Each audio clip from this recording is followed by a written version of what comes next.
30 মে 2025 থেকে 29 মে 2026 সাল অবধি বিশাল একটা বড় ডিসিশন নিতে চলেছে নরেন্দ্র মোদী। ওনার মঙ্গল কিন্তু তুঙ্গে বসে আছে, লগ্নে মঙ্গল বসে আছে, তার সঙ্গে চন্দ্র। এই জন্য উনি এত ভালো কথাবার্তা বলতে পারেন। এপ্রিল মাসের আগে যদি এই ভোটটা হতো, তাহলে তো মঙ্গলের সঙ্গে শনি থাকতো না, তাহলে আমার মনে হয় রেজাল্ট কিছুটা হলেও তফাৎ হতো। মমতা ব্যানার্জির যে ডেট অফ বার্থ পেয়েছি সেটা হচ্ছে 5 জানুয়ারি 1955, 26 সালের শেষ অবধি আপনাকে একটু কিছু করতে পারবেন। উনি কিন্তু প্রোগ্রেস করবেন এবং করবেন। কিডনিজনিত কোনো সমস্যায় আপনার কিন্তু ডাক্তার দেখাতে হতে পারে। জল খান দিদি, প্লিজ। আমরা সবাই আপনাকে ভালোবাসি। রথযাত্রা আমরা সবাই জানি একটা পুণ্যতিথি। এই পুণ্যতিথি আমাদের ভারতের তথা পশ্চিমবঙ্গের মাথায় যে রাজনীতিবিদরা বসে রয়েছে তাদের জন্য কতটা পূর্ণ হবে যদি আমরা দেখতে চাই, তার জন্য আমরা একটু অন্যরকম গণনায় চলে এসেছি। রথযাত্রা জগন্নাথ মন্দিরের উদ্বোধন নিয়ে তো অনেক রকম কথা আমরা শুনলাম, কিন্তু আমরা পশ্চিমবঙ্গের মুখ্যমন্ত্রী মমতা ব্যানার্জি এবং ভারতের প্রধানমন্ত্রী বর্তমানে নরেন্দ্র মোদী, এই দুজনকে নিয়ে এবং এই দুজনের ভাগ্য কতটা পূর্ণ হবে সেইটাকে নিয়ে এখন চলে এসেছি জ্যোতিষ শাস্ত্র মেনে গণনা করতে। এই জ্যোতিষী আমাদের সামনে, জ্যোতিষী বলবো তো না কি বলবো, আচ্ছা জ্যোতিষী বলবো। আচ্ছা, জ্যোতিষী এবং আইনজীবী বলা চলে অরিজিৎ শীলের কাছে।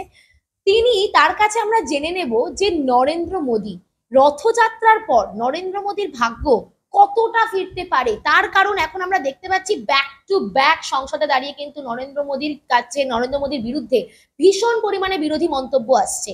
এই বিরোধী মন্তব্যকে তিনি আটকাতে পারবেন? তিনি কি আবার নিজের এই যে একটা পিছিয়ে যাওয়া ভোটে জয় বলতে গেলে, তো সেটাকে কি আবার ফিরিয়ে আনতে পারবেন? কি বলছে জ্যোতিষশাস্ত্র, কি বলছে গণনা? আচ্ছা, আবার বলে রাখি, যেটা আমি টাইম পেয়েছি নরেন্দ্র মোদী, যেটা তোমরা দিয়েছো, তোমাদের উপরই ছাড়লাম। 17 সেপ্টেম্বর 1950 সাল, 11টা গুজরাট, ঠিক আছে? সেই অনুযায়ী ওনার হচ্ছে বৃশ্চিক লগ্ন, বৃশ্চিক রাশি এবং অনুরাধা নক্ষত্র।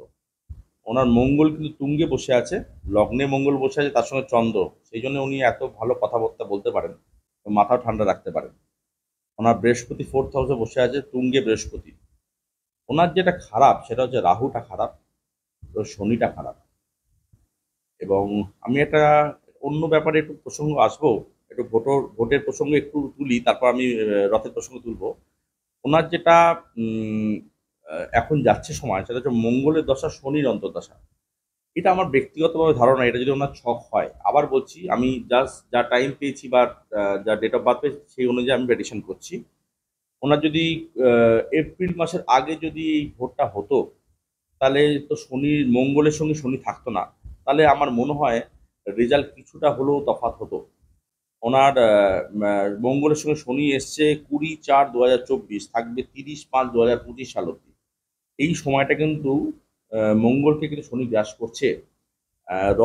রথযাত্রা সবার ভালো যাক, কিন্তু আমার মনে হয় না রথের পরে যদি বিষ্ণুর বা শ্রীকৃষ্ণ কৃপা হয়, তবে অপোজিট পার্টিরা ওনাকে আক্রমণ করতে পিছপা হবে। কিন্তু আমার মনে হয় না এটা শ্রী বিষ্ণু এটা পাল্টাতে পারবে। কিন্তু পাল্টাতে পারে একমাত্র যখন মঙ্গলের সঙ্গে শনি চলে যাচ্ছে, মঙ্গলের সঙ্গে বুধ ঢুকছে। ওনার বুধও খুব তুঙ্গে বসে আছে। 30 মে 2025 থেকে 29 মে 2026 সাল অবধি কিন্তু বিশাল একটা বড় ডিসিশন নিতে চলেছে নরেন্দ্র মোদী। হয়তো তোমাদের অনুযায়ী যে রথের পরে কি হবে, সঙ্গে সঙ্গে না হলো নেক্সট ইয়ার 2025 সালে মের পর আমার মনে হয় এই 1-1.5 বছরের মধ্যে নরেন্দ্র মোদী কিন্তু খুব বড় কিছু ডিসিশন নিতে চলেছে, যেটা কিন্তু সবাইকে তাক লাগিয়ে দেবে। যেমন নোটবন্দি হোক বা হোক, আগে করেছিল, সেরকম কিছু একটা মানে সার্টেন ডিসিশন নিতে চলেছে। কিন্তু এখন সেরকম কিন্তু আমি ওনার ছক যা আছে, এখন কিন্তু ডিফেন্সিভই খেলবে, এটা বলতে পারি।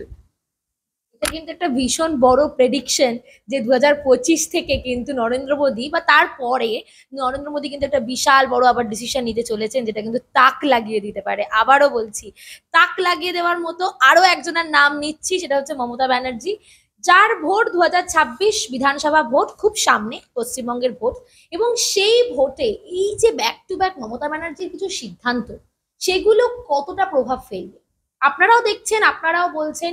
এই যে বরাবর আমরা জেনে এসেছি মমতা ব্যানার্জির ভোট অনেকটাই কিন্তু সাধারণ নিম্নবিত্ত থেকে মধ্যবিত্ত মানুষদের ভোট, এটা আমরা সবাই জানি, বা আমরা আপনারা সংবাদ মাধ্যমে আলোচনা নিজেরাই করছেন। তো সেই ভোটে যে এতটা বড় জয় এবং তৃণমূল কংগ্রেসের এতটা বড় যখন উত্থান হয়েছিল, সেই সময়ও কিন্তু একইভাবে ভোট পেয়ে মমতা ব্যানার্জি ক্ষমতা এসেছিলেন। তাহলে কি এবারে সেই ভোটগুলো কিছুটা হলেও কাটবে? 2026 বিধানসভা কতটা ভালো হবে? রথের পরে মমতা ব্যানার্জির ভবিষ্যৎ, মমতা ব্যানার্জির ভাগ্য কি বলছে? আমি মমতা ব্যানার্জির যে ডেট অফ বার্থ পেয়েছি, সেটা হচ্ছে 5 জানুয়ারি 1955। আমি দুপুর 12টা ধরে এগোচ্ছি। ওনার মেষ লগ্ন, বৃষ রাশি, সপ্তমে শনি বসে আছে, অষ্টমে শুক্র বসে আছে।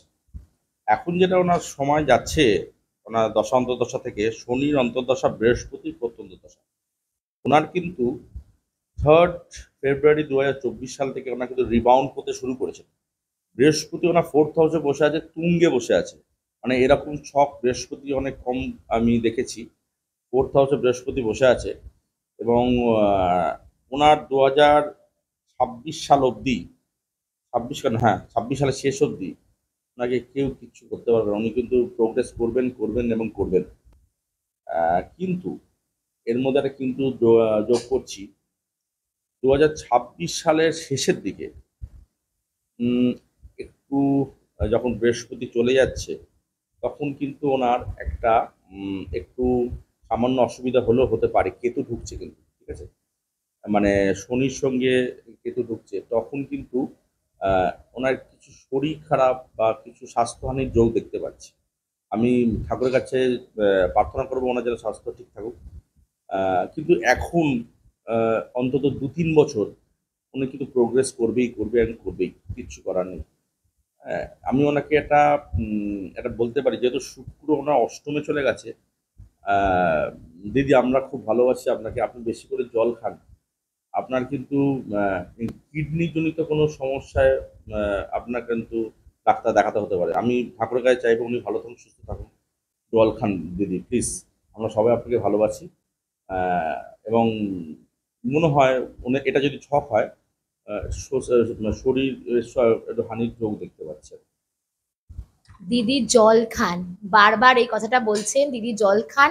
জল খাওয়া কিডনি জনিত, তার ফলে না খাওয়ার ফলে যে কিডনি জনিত সমস্যা এবং শারীরিক সমস্যায় ভুগতে পারেন, এমনটাই কিন্তু প্রেডিকশন। কিন্তু 2026-এর পরে কি হবে দেখা যাক কি হয়।